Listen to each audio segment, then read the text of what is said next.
Мектеп бітірісімен біздің алға қойған мақсаттарымыздың бірі ол дұрыс оқу орнын таңдай білу және дұрыс мамандықты таңдай білу.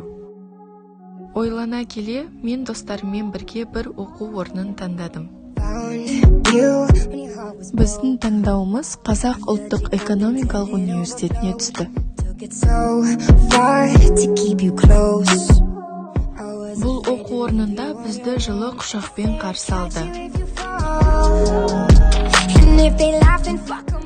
Сонымен қатар бізге қажетті мамандықты таңдауға көмек берді.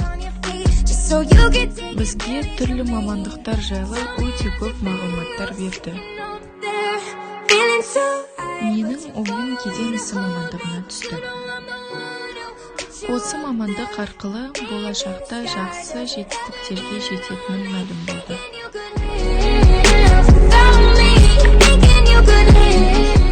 Другие специалисты есть. Но вы таможенное дело.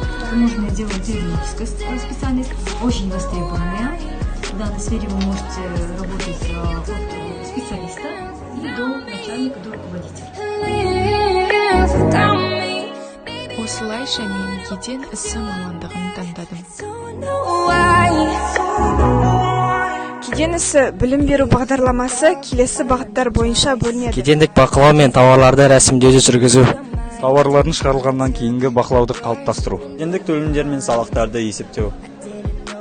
Тауарлардың кедендік құнын бақылауды жүргізу. Кедендік және салық салу саласындағы брокерлік қызметтерді ұйымдастыру. Қазақстан Республикасының бірыңғай құқықтық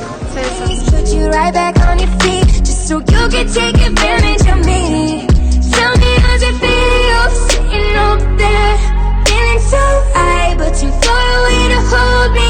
You know I'm the